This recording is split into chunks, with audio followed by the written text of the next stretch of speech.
বাংলাদেশ প্রসঙ্গে, কারণ আমার আলাপের বিষয় বাংলাদেশ, ভারত, পাকিস্তান, উপমহাদেশ এবং বিশ্ব।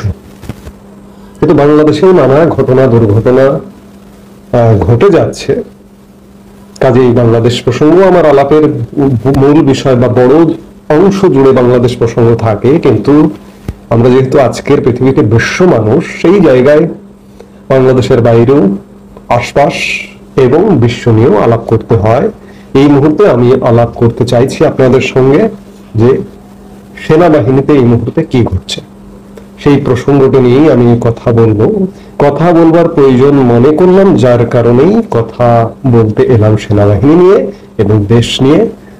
গতকালকে রাতে এবং দিনভর, দিনের শেষ ভাগে বেশ কিছু গুজব, প্রোপাগান্ডা কানে এসেছে দিনভর। আজকে সময়টা এমন যে প্রতিনিয়ত চোখ কান খোলা রাখতে হয়, সামনে চোখ রাখতে হয়, পেছনে, সাইডে, সব দিকে বেশ কিছু আমার পেছনে সামনে সব দিকের চোখে বা আমার রাডারে কিছু গুজব এসে ভিড় করেছে। সেগুলো নিয়ে একটু কথা বলা দরকার। যে আপনারা জানেন যে গত 10 মে উপদেষ্টা পরিষদের বৈঠকে বাংলাদেশের একটি প্রধান রাজনৈতিক দল আওয়ামী লীগকে নিষিদ্ধ করা হয়েছে। সেই থেকে ভেতরে ভেতরে একটা চাপা উত্তেজনা বিরাজ করছে। 10 মে আওয়ামী লীগের কার্যক্রম নিষিদ্ধ করলো এবং সোমবার 12 মে প্রজ্ঞাপন জারি করেছে আওয়ামী লীগের কার্যক্রম নিষিদ্ধ নিয়ে। এবং নির্বাচন কমিশন আবার সম্ভবত রেডি ছিল। নির্বাচন কমিশন কি করেছে? আওয়ামী লীগের নিবন্ধনই বাতিল করে দিয়েছে। নির্বাচন কমিশনে যারা আছে তারা নিবন্ধন বাতিল করবে, এটি নিয়ে অবাক হবার কিছু নেই। কারণ তারা একদম চরম আওয়ামী বিরোধী। আওয়ামী লীগকে যেভাবেই হোক শাস্তি করতে চাইবে। প্রধান নির্বাচন কমিশনার থেকে শুরু করে অন্যান্য কমিশনার, নির্বাচন কমিশন সচিব, তারা সবাই একটি বিশেষ দলের পন্থী। আসলে আমি সরাসরি বলি যে জামায়াতপন্থী। তারা আওয়ামী লীগকে যে কোনো ভাবে সাইজ করতে চাইবে বা সাইজ করবে, এটাই স্বাভাবিক। আওয়ামী লীগের কোনো দোষ পেলে, আওয়ামী লীগ যদি অপরাধ করে থাকে, সাইজ করবে। অপরাধ করেছে কিনা আওয়ামী লীগ সেটা তদন্তের বিষয়, বিচারের বিষয়, বিচার করে তারপরে। কিন্তু তার আগে, বিচারের আগেই আপনাকে শেষ খতম নির্বাচন কমিশন করেছে। আমি যেটি বলছিলাম যে সেই থেকে সেনাবাহিনী নিয়েও একটা উত্তেজনা আছে। কোন কোন মহলে ধারণা করা হচ্ছে বা অনেক দিনেরই ধারণা বা অনেক দিনেরই আলোচনা যে সেনাপ্রধান জেনারেল ওয়াকারুজ্জামানকে সরিয়ে দেবার একটা প্রচেষ্টা নেবে ইউনূস সরকার। এখন পর্যন্ত সেই জায়গাতে সফল হবার কোনো খবর নেই, সফল হয়নি। আবার আমি গুজবের কথা বললাম যে গতকালকে সেনাবাহিনীর প্রধানের জেনারেল ওয়াকারুজ্জামানের পুরনো বক্তব্যের ভিডিও দিয়ে একটি গুজব ছড়ানো হয়েছে যে সেনাবাহিনী উঠে যাচ্ছে। কি ভয়ঙ্কর কথা! জনমনে একটা আতঙ্কের অবস্থা তৈরি হয়েছে। কিন্তু গতকালকে সেনাবাহিনীর ম্যাজিস্ট্রেসি পাওয়ার, গতকাল 13 মে 2 মাসের যে মেয়াদ ছিল শেষ হয়েছে। গত 8 মে আর এক প্রজ্ঞাপন জারি হয়েছে, যে প্রজ্ঞাপনের আলোকে আজ 14 মে থেকে আবারও 2 মাসের জন্য সেনাবাহিনী ম্যাজিস্ট্রেসি পাওয়ার নিয়ে মাঠে আছে এবং মাঠে থাকার অফিসিয়ালি ব্যবস্থা হয়েছে। আজ থেকে সেনাবাহিনী আবারও 2 মাসের জন্য, এ যাবৎ মোট 4 বারে 8 মাস যাবৎ সেনাবাহিনী ম্যাজিস্ট্রেসি পাওয়ার নিয়ে মাঠে আছে।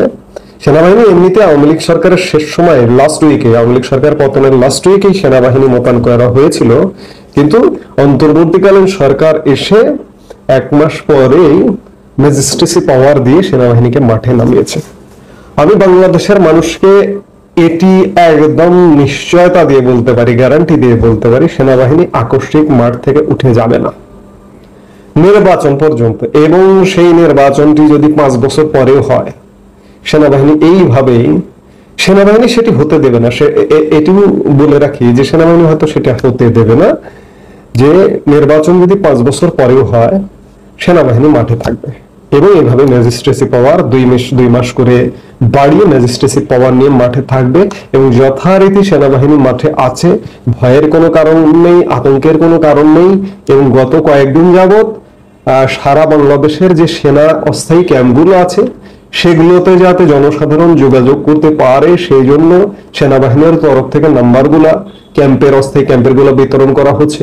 গতকালকে সেনাবাহিনীর যে অফিসিয়াল একটা ফেসবুক পেজ আছে সেখানেও সেই নাম্বারগুলো দেওয়া হয়েছে যে আপনাদের প্রয়োজনে জনসাধারণের নিরাপত্তার স্বার্থে যোগাযোগ করবেন। তো সেই জায়গায় সেনাবাহিনী মাঠে আছে। 2 নম্বর গুজব গতকালকে আর একটি গুজব দিনের শেষ ভাগের দিকে এসছে, যে সেটা হচ্ছে সেনাবাহিনীর পাকপন্থী অফিসার, এই মুহূর্তে সেনাবাহিনীর শীর্ষ পাকপন্থী অফিসার হিসেবে গণ্য করা হয় যে lieutenant general Faizur Rahman, lieutenant general QMG quarter master general Faizur Rahman, lieutenant general S M. Kamrul Hasan. Kamrul হাসানেরটা আরো বেশি পাকপন্থী হিসেবে গণ্য করা হয় এই জন্য যে কামরুল হাসান গত 13 থেকে 18 জানুয়ারি পাকিস্তান সফর করেছিলেন এবং পাকিস্তানের সেনাবাহিনী প্রধান জেনারেল আসিম মনির এবং বিমান বাহিনী প্রধান, নৌবাহিনী প্রধান সহ বিভিন্ন বাহিনী প্রধান এবং গুরুত্বপূর্ণ সামরিক বাহিনীর কর্মকর্তাদের সাথে সাক্ষাৎ করেছিলেন, যার কারণে জেনারেল কামরুল, লেফটেন্যান্ট জেনারেল কামরুলকে পাকিস্তানপন্থী হিসেবে গণ্য করা হয়। পাকিস্তান এমন একটি স্পর্শকাতর স্থান বা জায়গা, এই যে পাকিস্তানের আমাদের বাংলাদেশের জনগণের জন্য ভিসা উন্মুক্ত করা হয়েছে, খুব সহজে ভিসা পাওয়া যায়, এমনকি ভিসা ফিও লাগে না। গত 9 মাসে কজন পাকিস্তানে গেছেন ভাই বলুন তো?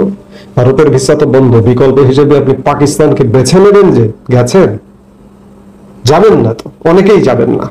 আপনার পাসপোর্টে যদি পাকিস্তানি ভিসা থাকে, আপনি ভারত থেকে তো নেগেটিভ পাবেনই, ভবিষ্যতে যদি ভিসা চালু হয় ভারতীয় ভিসা, অন্যান্য দেশ, পৃথিবীর বহু দেশে আপনি ভিসাই পাবেন না। যারা বোঝে চালাক তারা তো পাকিস্তানে আসলে যাবে না সহসা। ঠিক তেমনি সেনাবাহিনীর পক্ষ থেকে যে লেফটেন্যান্ট জেনারেল কামরুল হাসানের নেতৃত্বে একটা দল গত 13-18 জানুয়ারি পাকিস্তান সফর করেছেন, যার কারণে তাকে পাকিস্তানপন্থী হিসেবে ট্রিট করা হয়। কিন্তু আমি যেটি বলছিলাম যে গতকালকে তার ব্যাপারে একটা খবর এলো যে সশস্ত্র বাহিনী বিভাগের principal staff officer lieutenant general Kamrul হাসানকে সরিয়ে দেওয়া হয়েছে এবং সরিয়ে তাকে এনডিসির কমান্ডেন্ট এমনটা করা হয়েছে। কিন্তু শেষ খবর পাওয়া পর্যন্ত এখন পর্যন্ত তিনি স্বপদে বহাল আছেন। জেনারেল ওয়াকারুজ্জামানও সরেননি বা অন্য কেউ সরেননি। তো সেই জায়গা থেকে আসলে কি হবে সেটা বলা কঠিন। সেনাবাহিনীর প্রিন্সিপাল স্টাফ অফিসার এটি খুব গুরুত্বপূর্ণ একটি পদ, কারণ জেনারেল কামরুল, লেফটেন্যান্ট জেনারেল কামরুলের সামনে সেনাবাহিনী প্রধান হবারও নাম আসে বিভিন্ন জায়গায়। এখানে অতীতে অনেক সেনাবাহিনী প্রধানও এখানে দায়িত্ব পালন করেছেন পিএসএ হিসেবে। এই যে বর্তমান যে সেনাপ্রধান জেনারেল ওয়াকারুজ্জামান, তিনিও একসময় পিএসও ছিলেন, পরবর্তীতে সেনাপ্রধান হয়েছেন। লেফটেন্যান্ট জেনারেল কামরুল এবং জেনারেল ওয়াকারুজ্জামানের ব্যাসের পার্থক্য, জেনারেল ওয়াকারুজ্জামান 13তম বিএমএ লং কোর্সের এবং লেফটেন্যান্ট জেনারেল কামরুল হচ্ছেন 21তম বিএমএ লং কোর্সের। তিনি এই যে আওয়ামী লীগ সরকার পতনের পরেই তিনি প্রিন্সিপাল স্টাফ অফিসার হিসেবে দায়িত্ব নিলেন। প্রিন্সিপাল স্টাফ অফিসার হিসেবে অনেক তারকা আপনারা অনেককে চেনেন, তারা কিন্তু প্রিন্সিপাল স্টাফ অফিসার হিসেবে দায়িত্বরত ছিলেন। এই যে একজন বর্তমানে অথর্ব একজন স্বরাষ্ট্র উপদেষ্টা আছেন না, লেফটেন্যান্ট জেনারেল, এই জাহাঙ্গীর আলম চৌধুরী কিন্তু প্রিন্সিপাল স্টাফ অফিসার ছিলেন। সেটা একটা খুব গুরুত্বপূর্ণ জায়গা। সশস্ত্র বাহিনী বিভাগ, এখানে জাতিসংঘ শান্তিরক্ষী মিশন থেকে শুরু করে বিভিন্ন জায়গায় অন্তত এই দপ্তরটা লিয়াজও করে। হ্যাঁ, তো এই দপ্তরে দায়িত্বপ্রাপ্ত আছেন লেফটেন্যান্ট জেনারেল কামরুল হাসান, কিন্তু তাকে সরিয়ে দেওয়া হচ্ছে কিংবা সেনাপ্রধানের তালিকায় তার নাম আছে, এমন গুজব। কিন্তু এখনো পর্যন্ত কিচ্ছু ঘটেনি, এখনো যথারীতি সব স্বাভাবিক আছে। আর আরেকটি যেটি যে ডক্টর মোহাম্মদ ইউনূসের সরকার সেনাপ্রধানকে সরিয়ে দেবার আসলে জোরালো পদক্ষেপ এখন পর্যন্ত চোখে পড়েনি বা এখন পর্যন্ত ওই ব্যবস্থায় যায়নি, কারণ আওয়ামী লীগকে নিষিদ্ধ করবারই একটা, আওয়ামী লীগের কার্যক্রম নিষিদ্ধ করবারই একটা ঝড় কিন্তু ভেতরে ভেতরে চলছে, একটা আতঙ্ক কিন্তু চলছে নানা মহলে, এমনকি রাজনৈতিক মহলে, বিএনপির মধ্যে, নতুন যে রাজনৈতিক দল এনসিপির মধ্যেও নানা রকম ভেতরে ভেতরে ভাঙন ইত্যাদি। এই মুহূর্তে জামাতে ইসলামী ছাড়া রাজনৈতিক দল কেউ সুখে নেই, কোন রাজনৈতিক দল সুখে নেই, সবাই আতঙ্কে আছে। বিএনপি চরম আতঙ্কে আছে, একদম তৃণমূলের কর্মী হয়তো বুঝতে পারছেন না, কিন্তু বিএনপির কেন্দ্রীয় নেতৃত্বের মধ্যেও একটা বড় ধরনের আতঙ্ক বিরাজ করছে। কি হয় হঠাৎ করে, আপনি ধরুন যে হঠাৎ করে যদি একটা সামরিক শাসনে জারি হয়, রাজনৈতিক দল তো সব নিষিদ্ধ হয়ে যাবে, রাজনৈতিক কার্যক্রম নিষিদ্ধ হবে। সেই জায়গা থেকে একটা বড় ধরনের আতঙ্ক, যার কারণে যে এখনই সেনাপ্রধান জেনারেল ওয়াকারুজ্জামানকে সরানো কিংবা সেনাবাহিনীর গুরুত্বপূর্ণ পদগুলোতে সরিয়ে দেওয়ার ঘটনা এখনই, গতকালকের সর্বশেষ খবর যেটি গতকাল রাতে, যে এখনই সেটি ঘটবে কিনা সে ব্যাপারে যথেষ্ট সন্দেহ আছে। কারণ সরকারের তরফ থেকে সার্বিক বিষয় পর্যবেক্ষণ করা হচ্ছে বলেই মনে হয়। এমনকি মহামান্য রাষ্ট্রপতির অপসারণের কথা আমি গতকালকে বলেছিলাম যে এখন তো এরা এই দাবিটাও করতে পারে। বঙ্গভবনের নিরাপত্তাও বাড়তি নিরাপত্তা বাড়ানো হয়েছে, নানা রকম ব্যবস্থা নেওয়া হয়েছে সেনাবাহিনীর পক্ষ থেকে, সেনাপ্রধান জেনারেল ওয়াকারুজ্জামানের পক্ষ থেকে ব্যবস্থা নেওয়া হয়েছে। সেনাপ্রধান যদিও বা জেনারেল ওয়াকারুজ্জামান বাংলাদেশের মানুষের নিকট আস্থাহীনতার সর্বোচ্চ পরিচয় দিয়েছেন, তার প্রতি মানুষের এখন আস্থা নেই। গতকালকে আমি একটা ইন্টারভিউ দেখছিলাম ভারতীয় এক ঊর্ধ্বতন সেনা কর্মকর্তার, তিনি এই যে পাক ভারত যুদ্ধ প্রসঙ্গে বলছিলেন, তিনি অবসরপ্রাপ্ত কর্মকর্তা, তিনি বলছিলেন যে আমরা সেনাবাহিনী যুদ্ধে যাই, কিন্তু দেশের জনগণ যদি আমাদেরকে উৎসাহ না দেয়, খানিকটা এটা মাঠে খেলার মতো, মাঠে খেলোয়াড়রা খেলে এবং গ্যালারিতে দর্শক বসে থাকে, দর্শক যদি উৎসাহিত না করে সেই খেলাটা কিন্তু জমে না। ঠিক তেমনি যুদ্ধটাও কিন্তু জমে না যদি জনগণের সমর্থন না থাকে। আজকে সেনাপ্রধান জেনারেল ওয়াকারুজ্জামানের প্রতি এখন পর্যন্ত আমি বলছি যে জনগণের যথেষ্ট হতাশা আছে।